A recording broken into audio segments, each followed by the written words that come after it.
Olá pessoal, quando se pensa em aviões e músicas, o que vem na cabeça é, bom, o canal do Lito Souza. Mas para alguns apreciadores da música orquestrada, um outro nome que surge é o do grande Frank Purcell e sua clássica canção O Concorde. Se você conhece essa música, imagino que concorde comigo, que ela é lindíssima e um verdadeiro clássico da música orquestrada. Então, nesse vídeo, vamos conhecer um pouco da história do grande maestro Frank Purcell e sua famosa orquestra. Para começar, Frank é um daqueles caras que no exame de sangue aparece glóbulos misturados a notas musicais e a certidão de nascimento é registrada em partituras. Nascido em Marsella, na França, seu nome já é uma homenagem ao compositor César Franck. Por ser francês, provavelmente a pronúncia correta do seu nome seja Franck, mas eu vou me sentir ridículo falando Frank o vídeo inteiro, então vamos ficar apenas com Frank mesmo. Frank Purcell é um daqueles fenômenos que chega a dar raiva, no bom sentido, é claro. Começou cedo, aos 6 anos de idade essa que minha grande atividade era sentar no sofá e assistir desenho.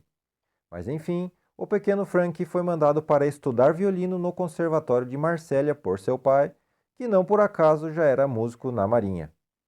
Ele também aproveitou para estudar bateria porque também gostava de jazz. Também foi mandado para o Conservatório de Paris, onde sonhava em ser um grande solista. Mas como na vida de músico nada é muito fácil, o jovem Frank Purcell tinha que trabalhar em outras coisas para poder sobreviver. Naquela época já era como nos dias de hoje, onde quando dizemos que somos músicos, ao invés de elogios, o que nós costumamos ouvir é aquela velha pergunta: mas afinal, você não trabalha? Mas ele voltou para Marsella, onde trabalhou em teatros e, quem diria, tocava bateria em nightclubs. O bom e velho barzinho, o começo da maioria dos músicos. Mas isso foi uma grande influência no trabalho futuro de Frank Purcell, pois suas orquestrações eram muito baseadas em instrumentos de cordas e percussão. Em 1939, Frank se casa com Odette Mitchell, e como todo mundo sabe, é aí que o camarada tem que trabalhar mesmo. Foi então que ele se tornou diretor musical de alguns cantores da época, como Yves Montand. Foi contratado por alguns meses por Bruno Cocatrix, futuro gerente do Olímpia de Paris, para ser o maestro de Lucienne Boyer. Que músicos são sonhadores, isso é fato. Guitarristas, baixistas, bateristas e muitos outros istas sempre sonham em ter a sua própria banda. Frank Purcell, como um bom maestro, sonhava em ter a sua própria orquestra. Sonho esse que não foi muito fácil de realizar. Se para montar uma banda com 3 a 4 músicos já é complicado, imagine uma orquestra com 50. Nenhuma gravadora estava muito disposta a contratá-los para Frank. Segundo ele mesmo disse certa vez, naquele tempo criar uma orquestra com 50 músicos soava loucura. Mas eu queria isso.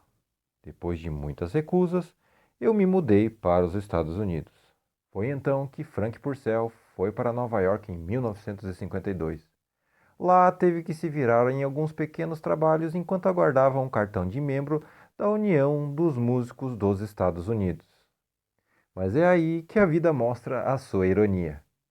Nesse meio tempo, procurava um produtor musical, mas ao invés de conseguir um americano, foi um francês, Maurice Thiessen, que acabou convidando Frank Purcell a retornar a Paris em 1953 e assim produzir suas primeiras gravações, Blue Tango e Limelight.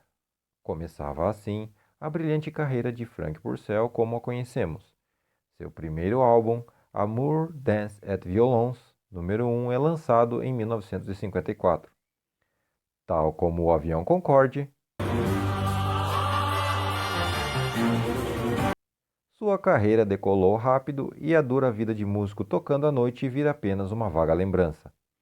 Em 1956, ele gravava sua versão da música Only You, do The Platters, que simplesmente vendeu 3 milhões de cópias. Frank mostrou a que veio, ganhou disco de ouro e sua versão ficou em nono lugar na United States Billboard Pop Chart durante 16 semanas. Frank Purcell era um cara sério, dedicado e perfeccionista.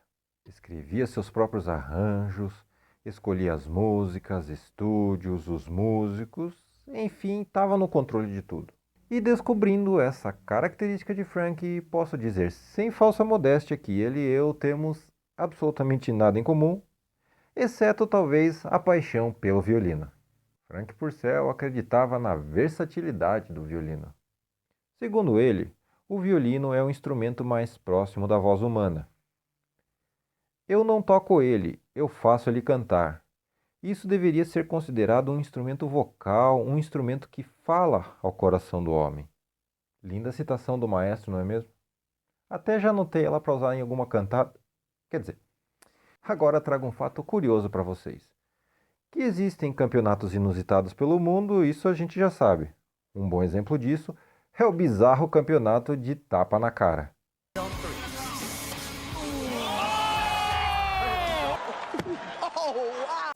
Mas vocês sabiam que existe uma espécie de campeonato musical na Europa? Pois então, entre 1956 e 1972, Frank Purcell foi regente pela França no Eurovision Song Contest. Na verdade, tem duas exceções, em 57 e 68. Mas, de qualquer modo, 4 músicas que ele conduziu garantiram o primeiro lugar para a França. Graças a este feito, a França se tornou o país mais bem-sucedido no torneio até então. Aliás, o talento do maestro o levou a reger orquestras famosas, como a London Symphony Orchestra, The Society of Concerts for the Conservatory, The BBC Orchestra, dentre tantas outras. A discografia de Frank Purcell é bem grande, 250 álbuns. Durante sua carreira, gravou variados tipos de músicas, valsas, músicas clássicas e hits consagrados, como foi o caso de Only You que mencionei anteriormente. Entre 1954 e 1957, ele gravou 9 discos. Seu primeiro disco, Amour Dance at Violons, se tornou uma série de 54 discos. Claro que um talento como o de Frank não passaria despercebido pelo mercado americano. Ele voltou a Hollywood e gravou vários discos dedicados a esse público, entre eles Our Paris, French Touch, French Sax e La Femme. Frank foi um artista muito premiado, porém muito discreto.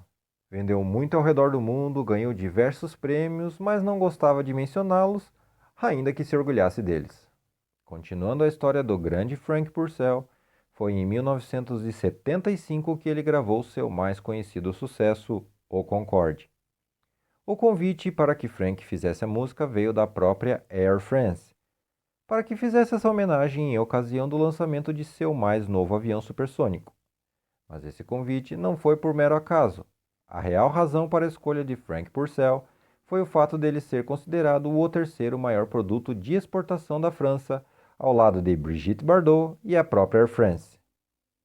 A música foi um grande sucesso e provavelmente seja o maior hit de Frank Purcell ao redor do mundo. Curiosamente, apesar de seu talento para a composição, ele raramente gravava suas próprias canções por simplesmente não gostar. Tanto que uma de suas mais famosas composições, Chariot, começou como uma piada. Composta em parceria com seus amigos Paul Moriarty e Raymond Lefevre, com a letra escrita por Jack Plant. Como na época tudo que vinha dos Estados Unidos era sinônimo de sucesso, eles inventaram que a música era tema de um filme de faroeste chamado You Will Never See It. Quando traduzimos esse título é que vemos a piada. Algo como Você Nunca Verá Isso. Porém, a piada virou hit. Foi cantada por Petula Clark e fez grande sucesso.